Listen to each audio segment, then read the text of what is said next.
All right, everyone, I think we'll get started. First of all, welcome. My name is Jason Crable, and I'm the Executive Director of the Decorative Arts Center of Ohio.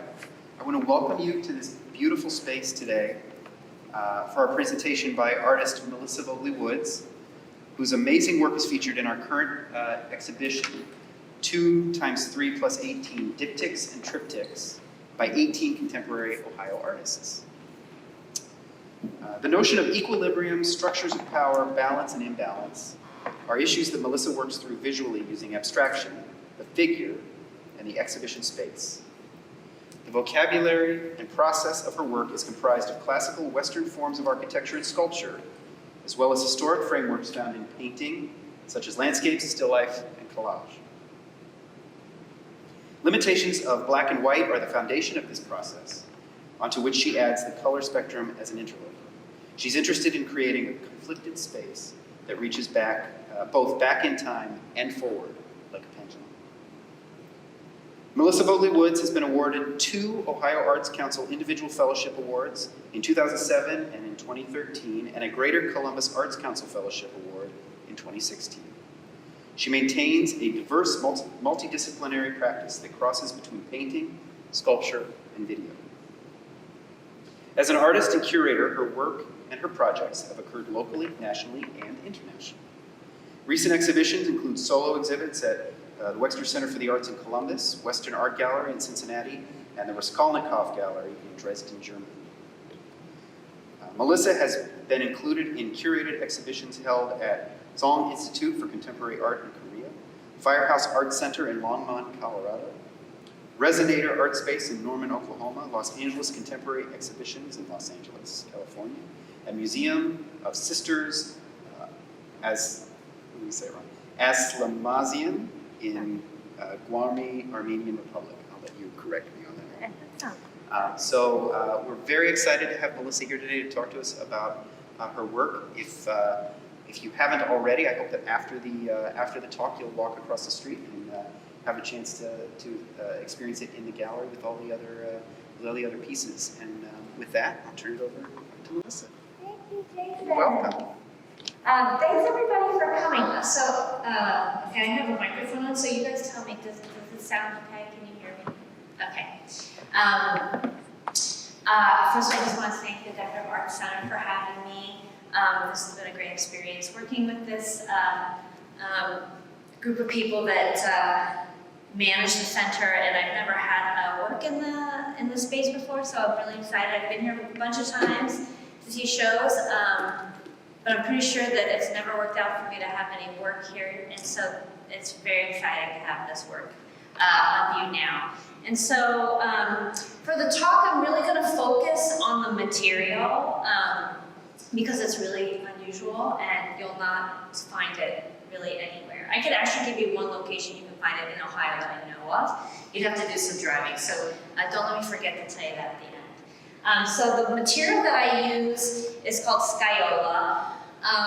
So that up there is the, how do I do the laser? I don't want to mess something.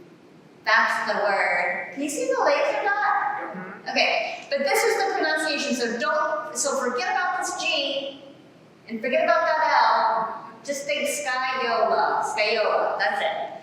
So that's the material that I use to make everything that you see that is my work in the show.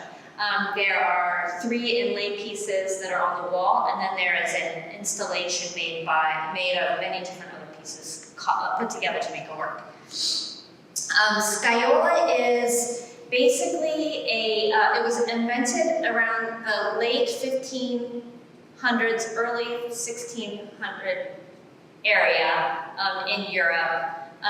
The earliest examples are from, I believe, like 1590. There's some examples of it, but the technology was also around in the Roman time.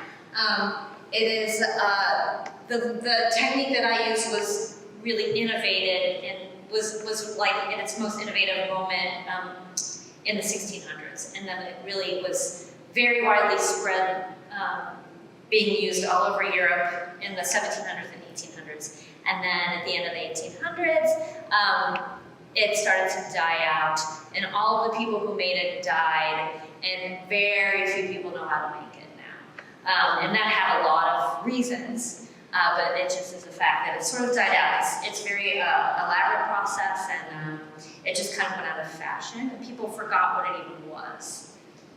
So that's Scagliola.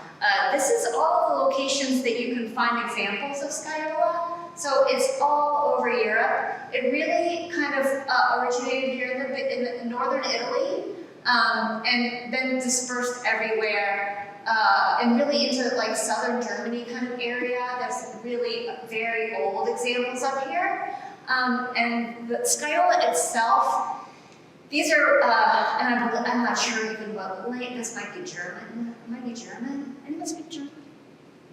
Yeah, same.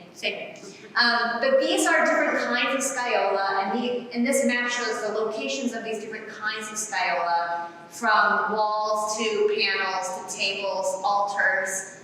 That's kind of the location of the triangle, and then these are the types of Scagliola that exist. So when Scagliola was first invented, or the earliest examples are not necessarily the ones that look like marble. It was this kind of scraffito technique, which I'll show you.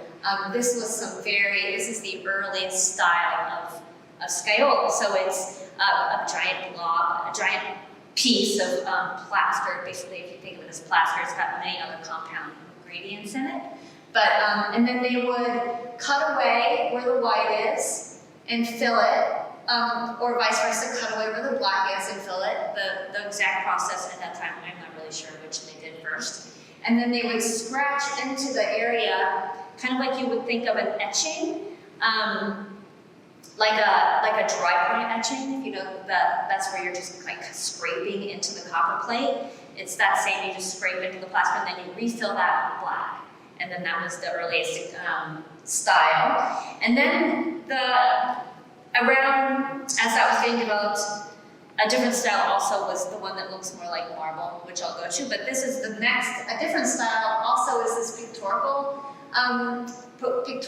influence, where it looks like a painting, and really distinctive of that is this like use of like holding an image within a box and making this like attempt at trying to make a dimensional form. So the next kind of innovation along with marble, which I'll show you next, is this kind of attempt to make space. And the people who created this process were plasterers. They were like more of a craftsperson, home builder. You know, they would do this. And so they had, they started to develop it into an art, and then artists kind of got involved, more artistic crafts people got involved, and then it became an art form. So at the beginning it was not quite as artistic. So it was kind of had a slow development in that. This is another image of the pictorial style with this little plaque like thing here, trying to make a sense of space. But you can still see that it's an early piece because of all the black. I would assume that the black was prevalent probably for a design reason, but also black as a pigment is very cheap. So you can get black. You can get a giant amount of Mars black, and it's like $10 now. Even back then it was cheap, easy to make. So this is a further development of this pictorial style, where we've got sense of space, and then all of these forms are starting to get gradients. So you can kind of see how it goes from yellow, light, like a light yellow, to a medium yellow, to a dark yellow. That's all made with plaster, like being mixed together, which I have a video of that to show you. And every single shape in there is cut, is chiseled out of the base. And this is a piece that, all these pieces that are pieces that I found in Italy on my hunt for Scagliola. This is another one that is a development of this, trying to make dimensional forms and use perspective. So you can see that. And then along the same time that all of this was being developed, using Scagliola to mimic marble and stone also was being developed at the same time. So this is another style. So whereas this right here is one of the earliest decorative styles of Scagliola, the marble making, so this is all Scagliola. All of this is Scagliola.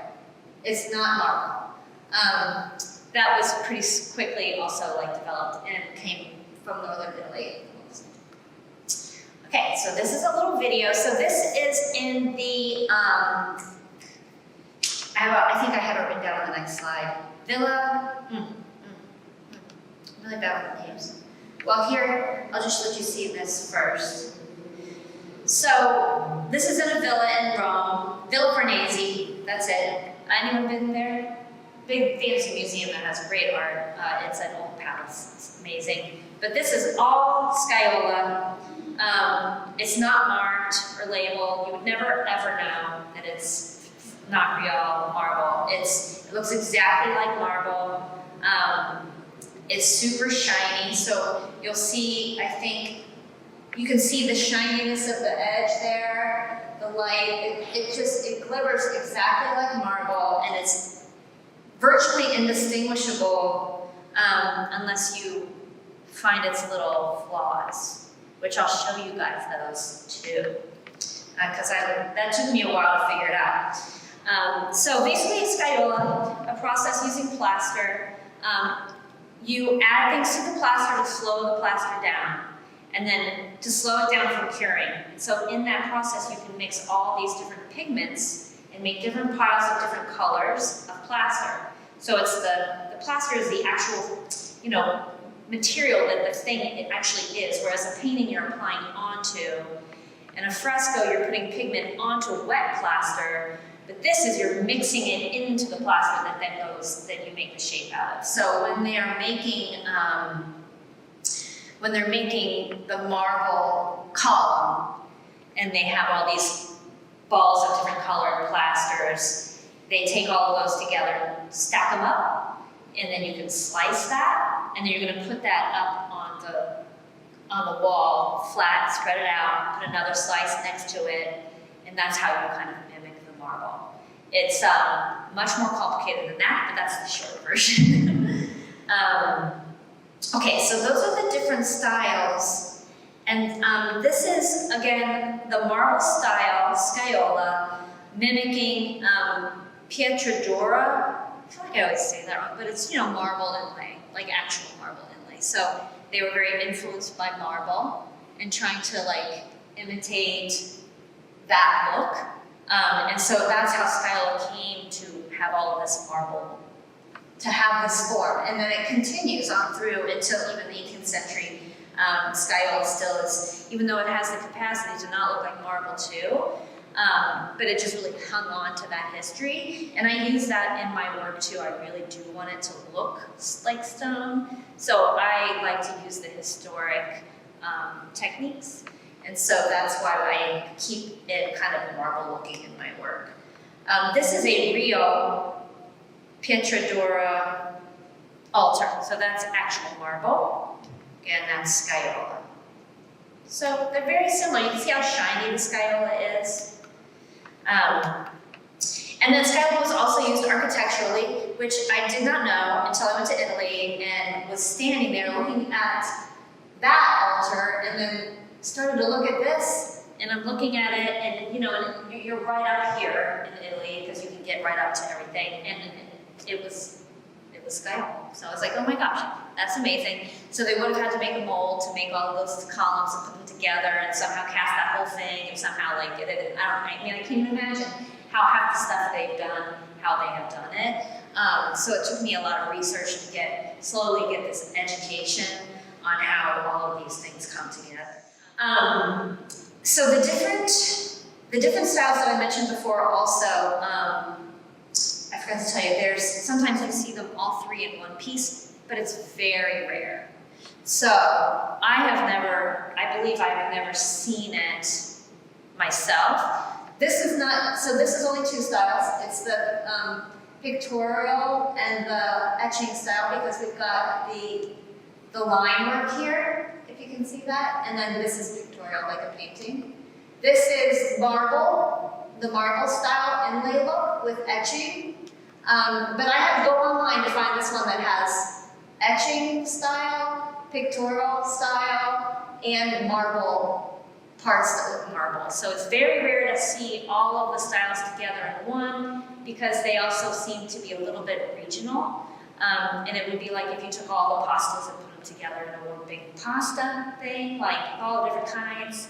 So I think that's my take on it, that it's very hard to find this. This is also clearly, I would imagine, mid to late 1800s to me in the design. That's my guess, I'm not sure. So at that point, it could have been made in England. I'm not sure where this is from.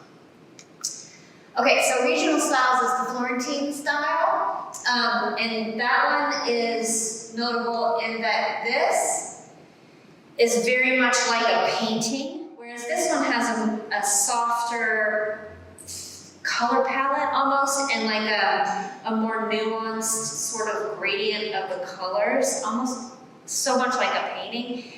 Some of the inlay that I found in Northern Italy was much more kind of dramatic in their use of shapes and forms, but it also, like, the northern Scagliola that was to look like marble was much more subtle up north. So it's just funny, based on where because it was like from the master to the student kind of taught. So this was from the German region, and this is a very old example of Scagliola that I found online that I've yet to visit. It's in Munich, so if you ever go to Munich, send me an email and tell you where to go. It's a royal palace. It's in one room, and you gotta check and make sure it's open and available. A lot of times you get there and you can't see it. So I was really fortunate to be able to go to Italy. I got a grant from the Greater Columbus Arts Council, and I went and saw this Scagliola here. I'll show you a little video. So this is, look how gorgeous that is. You can see how shiny it is. And you can see how subtle the use of color is in this Scagliola. And this is maybe less than 100 years old Scagliola, and it's in the walls of a civic area, like a state building, a city building in the region. And that's Northern Italy. This is also Northern Italy Scagliola up in the town of Rima, which is a teeny tiny town that's just at the top where the road ends, and there's the Alps, and you can't go any farther north. That was a really big cultural hub of Scagliola production from way back. And every single adult man in the town made Scagliola at one point. And they did it all over Europe, all over Romania, America. They traveled, they did Scagliola everywhere. And right now only 5 people live in this town, and no Scagliolists live there anymore. All of the children of the people who did Scagliola went on to be politicians or to have a business, a different kind of business, something else. I want to leave Rima, get out of, So the person that I met there that taught me Scagliola was from a neighboring town who studied under the last master that lived in Rima. So he had all of his techniques, but he doesn't actually live in Rima. Only 5 people live there. Okay, so fascinating, right? Check my time. So this is some. Oh, and then this is the Scagliola in Rome, which I find is much more dramatic. So it's the Scagliola to look like marble, and it just seems more passionate. It's got lots of color. It's a little bit more dramatic than the more subtle northern style. And these are different churches in Rome. There's Villa Farnese. That is like a doorway. So most of these I found them by happenstance. I was able to research an amount of them on the internet, and it would be something like a sentence, something in briefly mentioning Scagliola with the church, and I would just write that down like I'm going there. There's got to be something there. Sometimes it wouldn't turn out, but sometimes it would turn out. Other times I found some that I did not even know were there. So this was our journey. We started in Rome, and then we went to Florence, and then up to Bologna, and then this was the mecca of Scagliola production. and then this is where Rima is. There was no scagliola here. There was no scagliola on the coast. It was all right near the middle, which was interesting, and all along the same road, which was also very interesting to me that it was very much a regional thing to find it. So it was a real game of hide and seek trying to locate the scagliola. You can see this mantle, this altar back here. That's a scagliola altar. In this plaque that describes every single artwork in this piece, including the construction of this other part of the altar piece, is all labeled, but the scagliola was not indicated. They didn't even know what it was. And when I met with some scagliolists in Florence, they said one of the things they do most commonly is they go to a church, they're hired by a church to tell the church if they have scagliola or not, because they don't know. They don't know. It looks like marble, they have no idea. They're not gonna like chip away at it.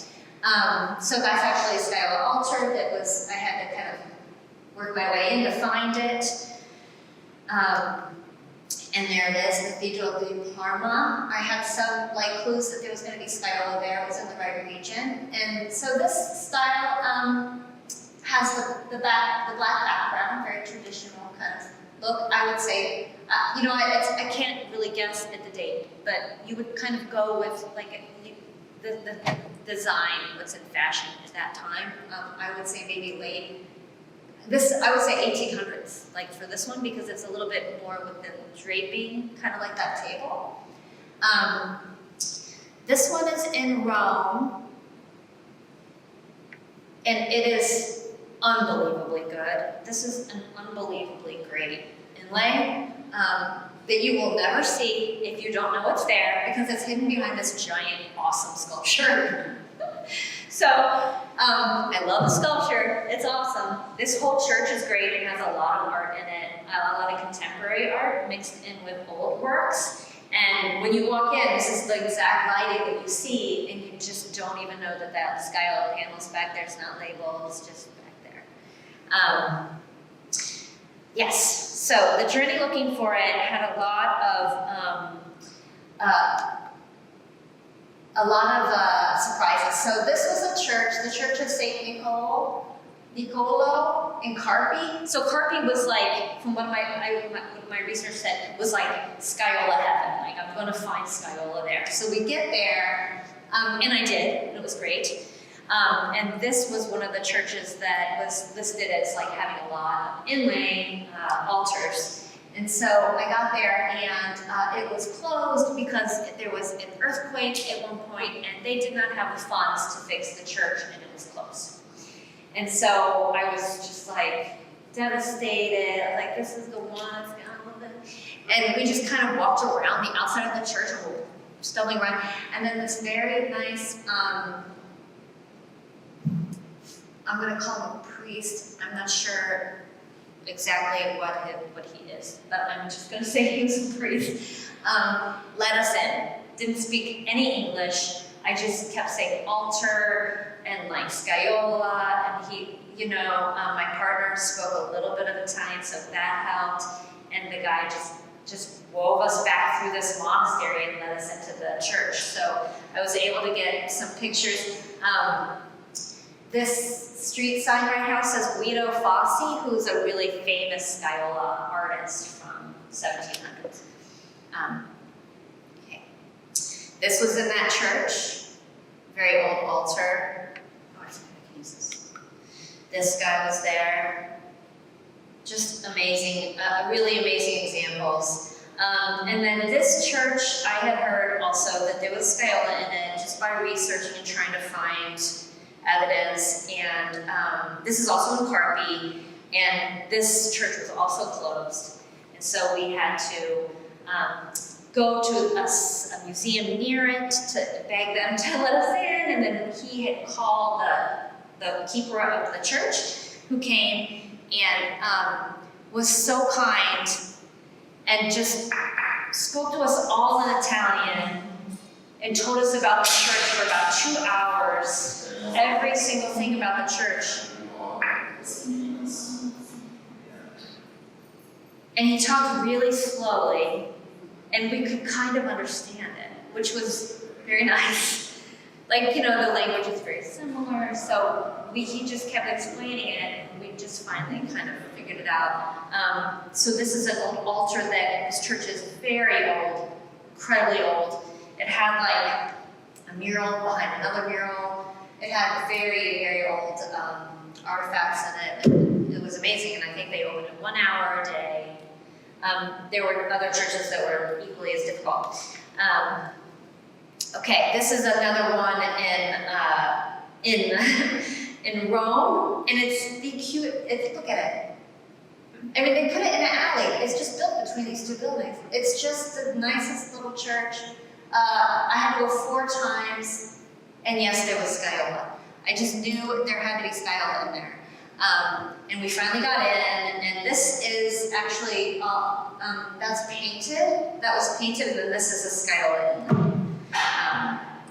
They were cleaning. The reason they were open is because they were cleaning, and we just walked in and got in, and just very quickly took videos and documented it. Okay, so, this one's gorgeous. This was a surprise. So Modena, at this point I'm obsessed, and I'm just like, John, okay, I'll meet you for dinner, but I got like 25 more churches to check out, and I would just run in every single church, and I would not look at the paintings, I would not look at the Caravaggio's, I would just walk right into the wall, just like this. You know, like checking out, because you can touch it, it's just like right there, like this would be Scagliola. These walls would be all Scagliola, the columns. I just got to get really good at like detecting it. And I found one that had 20 altars in it, and I almost died. I almost died. And look at that one. I mean, it's crazy. So I'm going to show you the process in a minute, but each one of these little yellows is a different batch that they mixed. So they had to cut this shape. This yellow shape here is chiseled out of a big panel.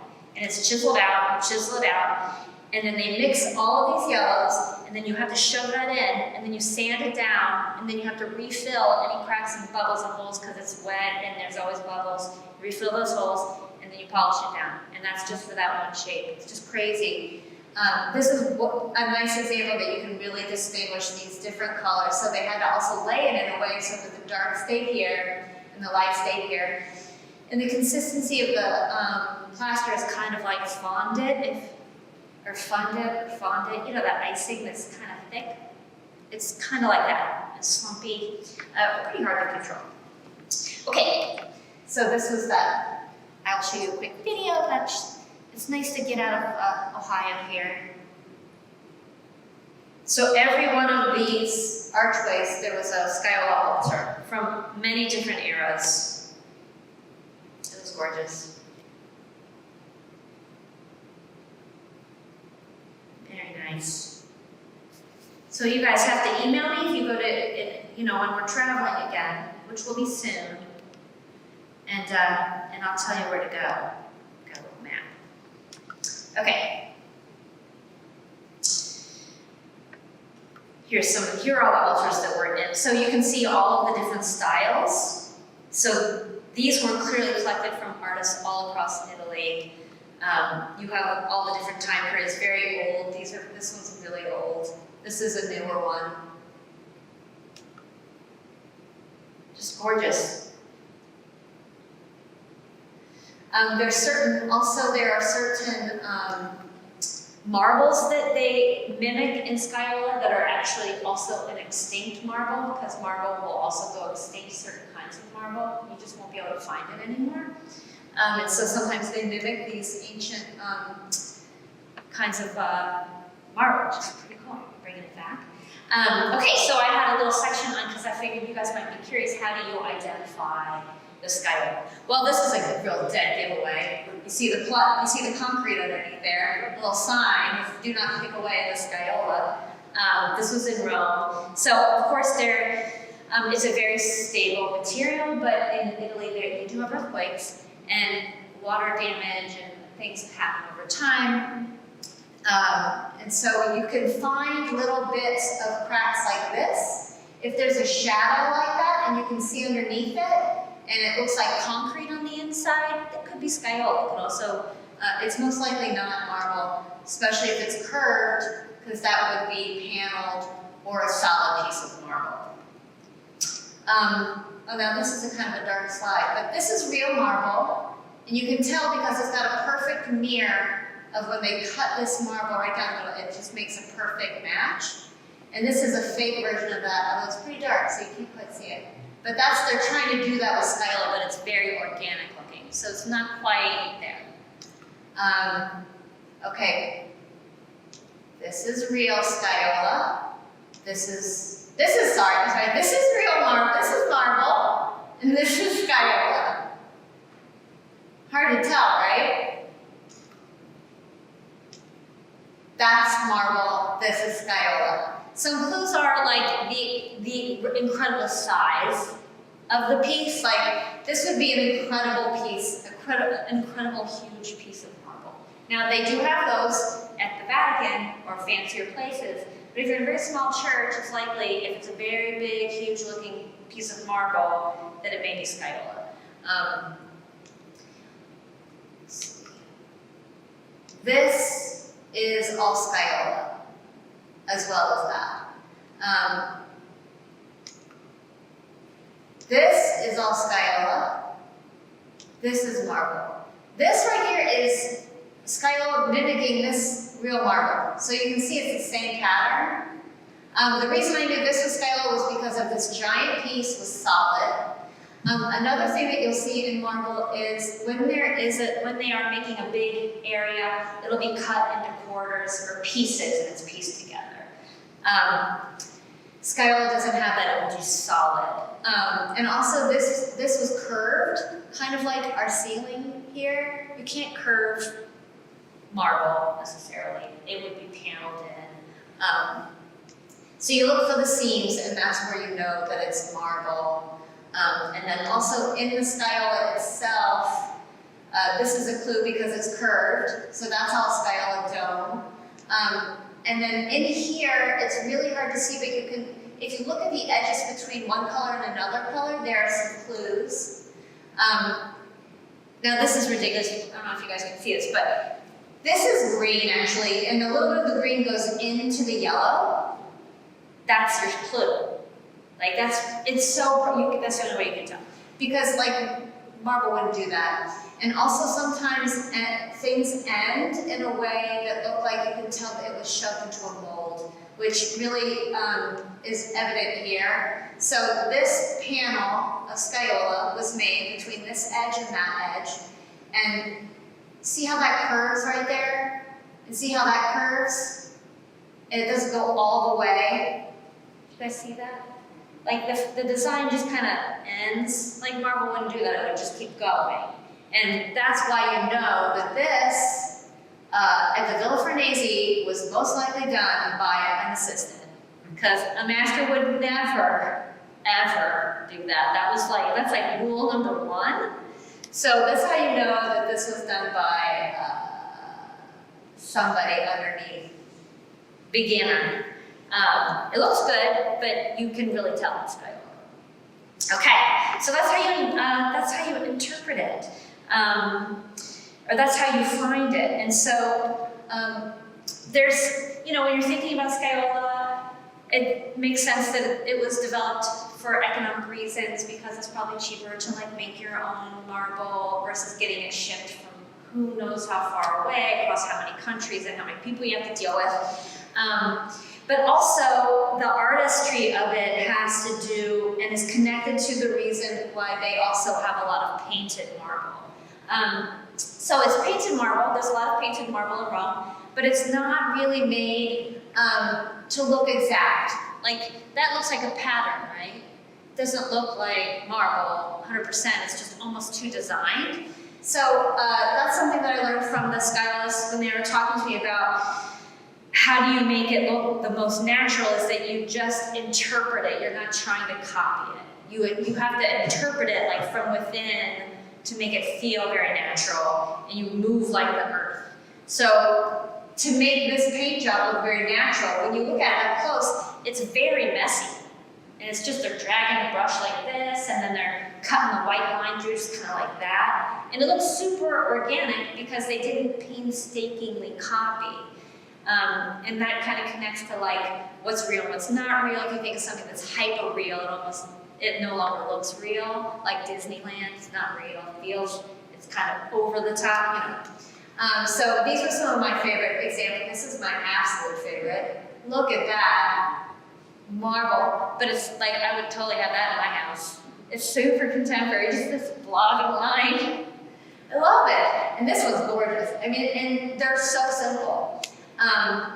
And then things that go into play when you are making Scagliola is that you also have to think about form, composition, contrast, color, line, gradient, expression, surface, and scale. So these are all really important things you have to think of because you have to decide, I'm going to put all of this, you know, I'm going to lay this down in these stripes, and I'm going to put all of these dark brown in these parts and this part not. And then these are going to be really dense and chunky, but these are going to be tiny. So it's composition. It's all the rules of composition, just like painting. You're just not dealing with figures. You're dealing with abstraction, and you're trying to channel your earth, which is very interesting. So those are some things that I like about it. So then I got to go and visit some artists. So this is Alessandro right here, and his son Leonardo, and his father was Bianchi, who was a very well-known Scagliolist out of Florence. They're incredibly talented. They have a huge museum of all of these vintage old Scagliola pieces that their family collected, and very graciously let me come in and talk to me for a full day about Scagliola. It was amazing. They do mostly inlay, and let's see. This is some pieces from their collection. And this was actually a really rare piece because of the blue. And I think the blue was really hard to get at that time. So this was when I went to Florence. And then this is Simone Desero, who works in Rima, Italy. And this is his workshop. And this is the workshop that goes back many, many hundreds of years. So in this town. Now, Bianchi's lineage, I believe he started maybe in the 1800s, whereas this Rima goes back further, and it's the town that everyone did Scagliola. All of the men, anyway, did Scagliola. This is the small town, and I had to put in, oh, that's us talking Scagliola.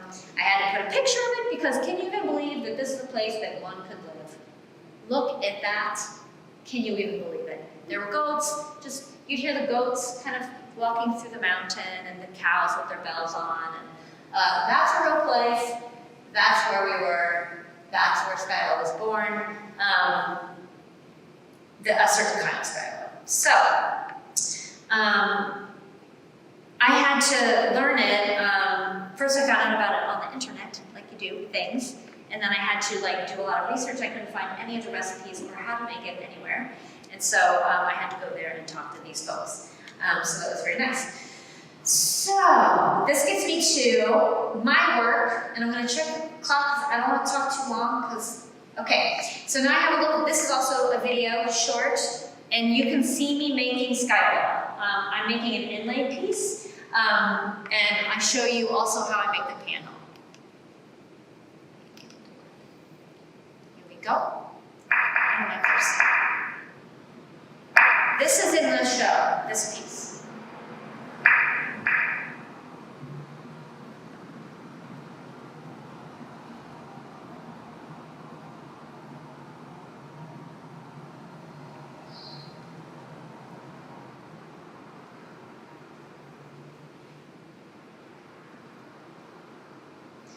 That's making the main panel first.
So that's basically the process to make the inlays that you see in the show.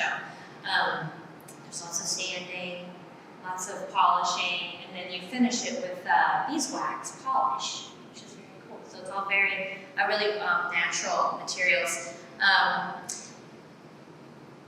Yeah, buffed, polished, it's very shiny. I wish I was going to bring some for you guys to touch, but then COVID, you know.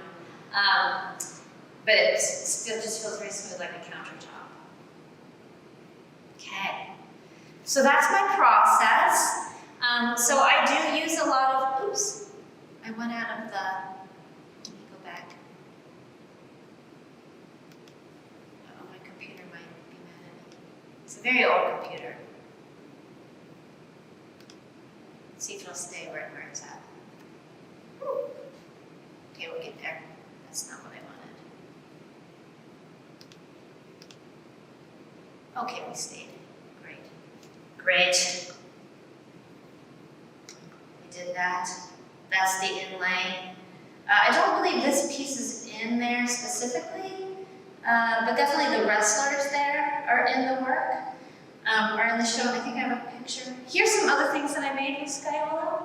So I take a much more experimental path, but I'm very interested in honoring the tradition of Scagliola. So I think a lot about, I use the process as like some content in the work about like removing earth or changing things that are established.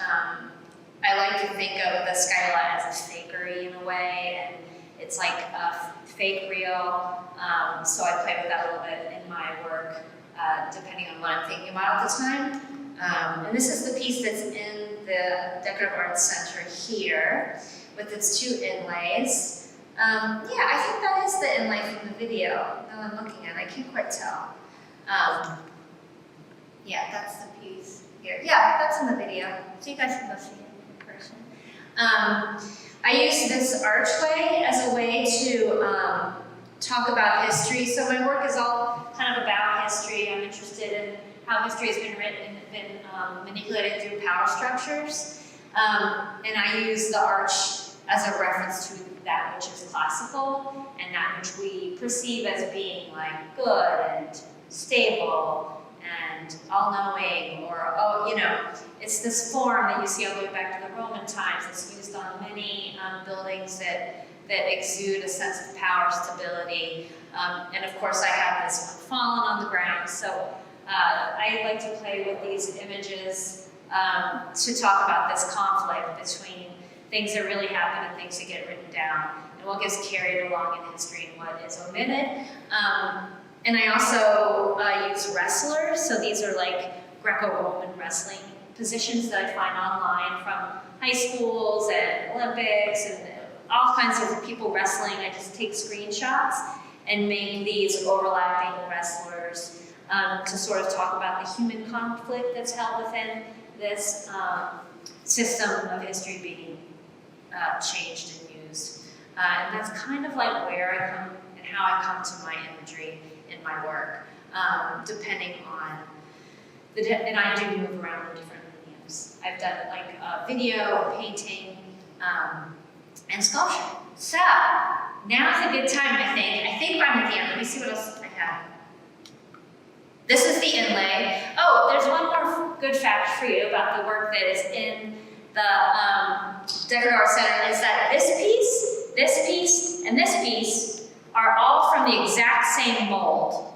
So when you get over there, you can look and see what has been changed. And in a way, it's about like interpreting the same thing in different ways and how much you can change something based on the same system, the same like foundation. So they're all pulled from the exact same mold. Typically Scagliola, you do not use a mold, so that's my personal technology that I added. The image was laser cut first on a piece of wood. First I pulled the image from the internet and used Photoshop to make the image. Then I had it laser cut in wood, and then I used that wood mold to make a rubber mold, and then I used the rubber mold to make these things.